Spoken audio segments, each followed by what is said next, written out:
Hello, I'm here to read with you this book, The One and Only Ivan. Try and follow along. Hello, I am Ivan. I am a gorilla. It is not as easy as it looks. Names. People call me Freeway Gorilla, the ape at exit 8, the one and only Ivan, Mighty Silverback. The names are mine, but they are not me. I am Ivan, just Ivan, only Ivan. Humans waste words. They toss them like banana peels and leave them to rot. Everyone knows the peels are the best part. I suppose you think gorillas can't understand you. Of course. You also probably think we can't walk upright. Try knuckle walking for an hour. You tell me which way is more fun. Page 3, Patience. I've learned to understand human words over the years, but understanding human speech is not the same as understanding humans. Humans speak too much. They chatter like chimps, crowding the world with their noise, even when they have nothing to say. It took some time to recognize all those human sounds, to weave words into things, but I was patient. Patient is a useful way to be when you're an ape. Gorillas are as patient as stones. Humans, not so much. How I look. I used to be a wild gorilla, and I still look the part. I have a gorilla's shy gaze, a gorilla's sly smile. I wear a snowy saddle of fur, the uniform of a silverback. When the sun warms my back, I cast a gorilla's majestic shadow. In my size, humans see a test of themselves. They hear fighting words on the wind, when all I'm thinking is how the late day sun reminds me of a ripe nectarine. I'm mightier than any human, 400 pounds of pure power. My body looks made for battle. My arms outstretched span taller than the tallest human. My family tree spreads wide as well. I am a great ape. And you are a great ape, and so are chimpanzees and orangutans and bonobos, all of us distant and distrustful cousins. I know this is troubling. I too find it hard to believe there is a connection across time and space linking me to a race of ill-mannered clowns. Chimps. There's no excuse for them. The Exit 8 Big Top Mall and Video Arcade. This is on page 6. I live in a human habitat called Big 8, Big Top, Mall, and Video Arcade. Let me go back to that. Exit 8, Big Top Mall, and Video Arcade. We are conveniently located off I-95, with shows at 2, 4, and 7, 365 days a year. Mac says that when he answers the trilling telephone. Mac works here at the mall. He is the boss. I work here too. I am the gorilla. At the Big Top Mall, a creaky music carousel spins all day, and monkeys and parrots live amid the merchants. In the middle of the mall is a ring with benches where humans can sit on their rumps while they eat soft pretzels. The floor is covered with sawdust made of dead trees. My domain is at one end of the ring. I live here because I am too much gorilla and not enough human. Stella's domain is next to mine. Stella is an elephant. She and Bob, who is a dog, are my dearest friends. At present, I do not have any gorilla friends. My domain is made of thick glass and rusty metal and rough cement. Stella's domain is made of metal bars. The sun bear's domain is wood. The parrot's is wire mesh. 3 of my walls are glass. One of them is cracked, and a small piece about the size of my hand is missing from its bottom corner. I made the hole with a baseball bat Matt gave me for my 6th birthday. After that, he took the bat away, but he let me keep the baseball that came with it. A jungle scene is painted on one of my domain walls. It has a waterfall without water, and flowers without scent, and trees without roots. I didn't paint it, but I enjoy the way the shapes flow across my wall. even if it isn't much of a jungle. I am lucky my domain has 3 windowed walls. I can see the whole mall and a bit of the world beyond. The frantic pinball machines, the pink billows of cotton candy, the vast and treeless parking lot. Beyond the lot is a freeway where cars stampede without end. A giant sign at the edge beckons them to stop and rest like gazelles at a watering hole. The sign is faded, the colors bleeding, but I know what it says. Mac read its words aloud one day. Come to Exit 8, Big Top Mall and Video Arcade, home of the one and only Ivan, mighty Silverback. Sadly, I cannot read, although I wish I could. Reading stories would make a fine way to fill my empty hours. Once, however, I was able to enjoy a book left in my domain by one of my keepers. It tasted like termite. The freeway billboard has a drawing of Mac in his clown clothes and Stella on her hind legs and an angry animal with fierce eyes and unkempt hair. That animal is supposed to be me, but the artist made a mistake. I am never angry. I don't know if you can see, there's the picture. And here's Ivan up here at the top. Oh. Anger is precious. A silverback uses anger to maintain order and warn his troops of danger. When my father beat his chest, it was to say, beware, listen, I am in charge. I am angry to protect you because that is what I was born to do. Here is my domain. There is no one to protect.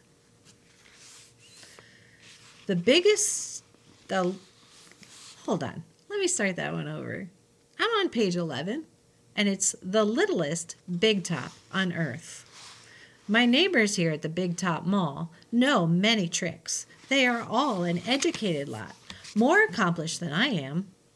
One of my neighbors plays baseball, although she is a chicken. Another drives a fire truck, although he is a rabbit. I used to have a neighbor, sleek and thoughtful seal, who could balance a ball on her nose from dawn till dusk. Her voice was like this throaty bark of a dog chained outside on a cold night. Children wished on pennies and tossed them into her plastic pool. They glowed on the bottom like flat copper stones. The seal was hungry one day, or bored, perhaps, so she ate 100 pennies. Max said she'd be fine. He was mistaken. Mac calls our show the littlest Big Top on earth. Every day at 2, 4, and 7, humans fan themselves, drink sodas, applaud, babies wail, Mac, dressed like a clown, pedals a tiny bike, a dog named Snickers rides on Stella's back, and Stella sits on a stool. It is a very sturdy stool. I don't do any tricks. Max says it's enough for me to be me. Stella told me some circuses move from town to town. They have humans who dangle on ropes twining from the tops of tents. They have grumbling lions with gleaming teeth and snaking lines of elephants, each clutching a limp of tail in front of her. The elephants look far off in the distance, so they won't see the humans who want to see them. Our circus doesn't migrate. We sit where we are, like an old beast, too tired to push on. It's the clock. One moment.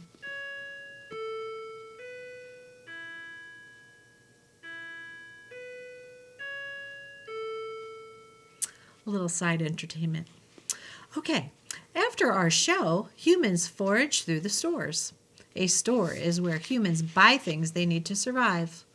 At the Big Top Mall, some stores sell new things like balloons and t-shirts and caps to cover gleaming heads of humans.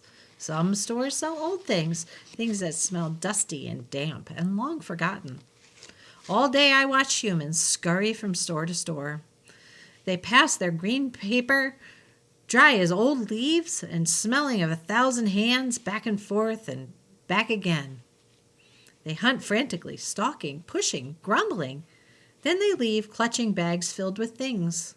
Bright things, soft things, big things. But no matter how full the bags are, they always come back for more. Humans are clever indeed. They spin pink clouds that you can eat. They build domains with flat waterfalls, but they are lousy hunters. Page 14. Gone. Some animals live privately, unwatched. But that is not my life. My life is flashing lights and pointing fingers, uninvited visitors. Inches away, humans flatten their little hands against the wall of glass that separates us. The glass says you are this and we are that, and that is how it will always be. Humans leave their fingerprints behind, sticky with candy, slick with sweat. Each night, a weary man comes to wipe them away. Sometimes I press my nose against the glass.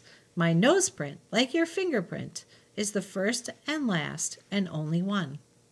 The man wipes the glass, and then I am gone. Artists. Here is my domain. I do not have much to do. You can only throw so many me balls at humans before you get bored. A me ball is made by rolling up dung until it's the size of an apple, then letting it dry. I always keep a few on hand. For some reason, my visitors never seem to carry any. In my domain, I have a tire swing, a baseball, a tiny plastic pool filled with dirty water, and even an old TV. I have a stuffy toy gorilla, too. Julia, the daughter of the weary man who cleans the mall each night, gave it to me. The gorilla has empty eyes and floppy limbs, but I sleep with it every night. I call it Not Tag. Tag was my twin sister's name. Julia is 10 years old. She has hair like black glass and a wide half-moon smile. She and I have a lot in common. We are both great apes, and we are both artists. It was Julia who gave me my first crayon. A stubby blue one slipped through the broken spot in my glass along with a folded piece of paper. I knew what to do with it. I watched Julia draw. When I dragged the crayon across the paper, it left a trail in its wake like a slithering blue snake. Julia's drawings are wild with color and movement. She draws things that aren't real. Clouds that smile and cars that swim. She draws until her crayons break and her paper rips. Her pictures are like pieces of a dream. I can't draw dreamy pictures. I never remember my dreams, although I sometimes awaken with my fists clenched and my heart hammering. My drawings seem pale and timid next to Julia's. She draws the ideas in her head. I draw the things in my cage, simple items that fill my days, an apple core, a banana peel, a candy wrapper. I often eat my subjects before I draw them. But even though I draw the same things over and over again, I never get bored with my art. When I'm drawing, that's all I think about. I don't think about where I am, about yesterday or tomorrow. I just move my crayons across the paper. Humans don't always seem to recognize what I've drawn. They squint, cock their heads, murmur. I'll draw a banana, perfectly lovely banana, and they'll say, "It's a yellow airplane. It's a duck without wings." That's all right. I'm not drawing for them. I'm drawing for me. Max soon realized that people will pay for a picture made by a gorilla, even if they don't know what it is. Now I draw every day. My work sells for $20 a piece, $25 with frame, at the gift shop near my domain. If I get tired and need a break, I eat my crayons. Page 19 is what we're on now. Shapes and clouds. I think I've always been an artist, even as a baby, still clinging to my mother. I had an artist's eye. I saw shapes in the clouds and sculptures in the tumbled stones at the bottom of a stream. I grabbed at colors, the crimson flower just out of reach, the ebony bird streaking past. I don't remember much about early life, but I do remember this. Whenever I got the chance, I would dip my fingers in the cool mud and use my mother's back for a canvas. She was a patient soul, my mother. Imagination. Someday I hope I can draw the way Julia draws, imagining worlds that don't yet exist. I know what humans think. I know what most humans think. They think gorillas don't have imaginations. They think we don't remember our pasts or ponder our futures. Come to think of it, I suppose they have a point. Mostly I think about what is, not what could be. I've learned not to get my hopes up. The loneliest gorilla in the world. When the Big Top Mall was first built, it smelled of new paint and fresh hay, and humans came to visit from morning until night. They drifted past my domain like logs on a lazy river. Lately, a day might go by without a single visitor. Max says he's worried. He says I'm not cute anymore. He says, Ivan, you've lost your magic, old guy. You used to be a hit. It's true that some of my visitors don't linger the way they used to. They stare through the glass. They cluck their tongues. They frown while I watch my TV. He looks lonely, they say. Not long ago, a little boy stood before my glass, tears streaming down his smooth red cheeks. He must be the loneliest gorilla in the world, he said, clutching his mother's hand. At times like that, I wish humans could understand me the way I can understand them. It's not so bad, I wanted to tell the little boy. With enough time, you can get used to almost anything. Page 23, TV. My visitors are often surprised when they see the TV Mac put in my domain. They seem to find it odd, the sight of a gorilla staring at tiny humans in a box. Sometimes I wonder, though, isn't the way they stare at me sitting in my tiny box just as strange? My TV is old. It doesn't always work, and sometimes days will go by before anyone remembers to turn it on. I'll watch anything, but I'm particularly fond of cartoons with their bright jungle colors. I especially enjoy it when someone slips on a banana peel. Bob, my dog friend, loves TV almost as much as I do. He prefers to watch professional bowling or cat food commercials. Bob and I have seen many romance movies, too. In a romance, there is much hugging and sometimes face licking. I have yet to see a single romance starring a gorilla. We also enjoy old Western movies. In Western, someone always says, "This town ain't big enough for the both of us, Sheriff." In a Western, you can tell the good guys are, and the bad guys are, and the good guys always win. Bob says Westerns are nothing like real life. The Nature Show. I've been in my domain for 9,855 days. Alone. For a while when I was young and foolish, I thought I was the last gorilla on earth. I tried not to dwell on it. Still, it's hard to stay upbeat when you think that there are no more of you. Then one night, after I watched a movie about men in black hats with guns and feeble-minded horses, a different show came on. It was not a cartoon, not a romance, not a Western. I saw a lush forest. I heard birds murmuring. The grass moved. The trees rustled. Then I saw him. He was a bit threadbare and scrawny, and not as good-looking as I am, to be honest. But sure enough, he was a gorilla. As suddenly as he appeared, the gorilla vanished, and in his place was a scruffy white animal called, I learned, a polar bear. And then a chubby water creature called a manatee, and then another animal and another. All night I sat wondering about the gorilla I'd glimpsed. Where did he live? Would he ever come to visit? If there was a he somewhere, could there be a she as well? Or was it just the two of us in all the world, trapped in our own separate boxes? Page 27, Stella. Stella says she is sure I will see another real live gorilla someday, and I believe her because she is even older than I am and has eyes like black stars and knows more than I ever will. Stella is a mountain. Next to her, I am a rock, and Bob is a grain of sand. Every night, when the stores close and the moon washes the world with silky light, Stella and I talk. We don't have much in common, but we have enough. We are huge and alone, and we both love our yogurt raisins.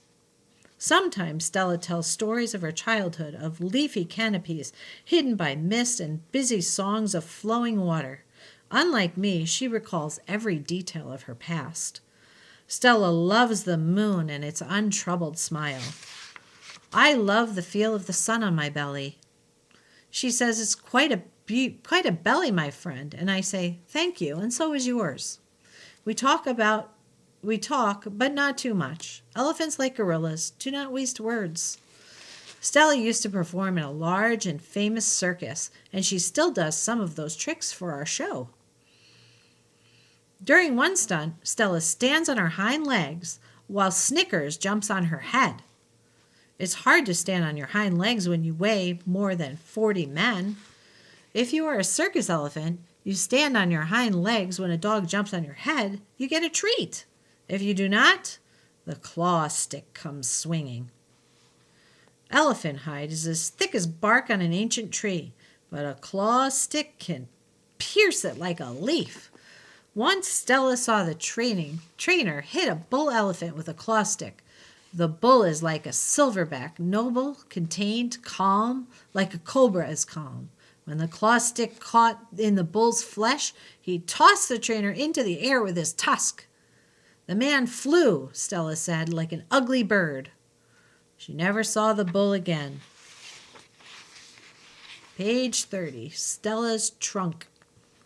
Stella's trunk is a miracle. She can pick up a single peanut with elegant precision, tickle a passing mouse, tap the shoulder of a dozing keeper. Her trunk is remarkable. But still it can't unlatch the door of her tumble-down domain. Circling Stella's legs are long ago scars from the chains she wore as a youth, her bracelets, she calls them. When she worked at the famous circus, Stella had to balance on a pedestal for her most difficult trick. One day she fell off and injured her foot. When she went lame and lagged behind the other elephants, the circus sold her to Mac. Stella's foot never healed completely. She limps when she walks, and sometimes her foot gets infected when she stands in one place for too long. Last winter, Stella's foot swelled to twice its normal size. She had a fever. She lay on the damp, cold floor of her domain for 5 days. They were very long days. Even now, I'm not sure she's completely better. She never complains, though, so it's hard to know. At the Big Top Mall, no one bothers with iron shackles.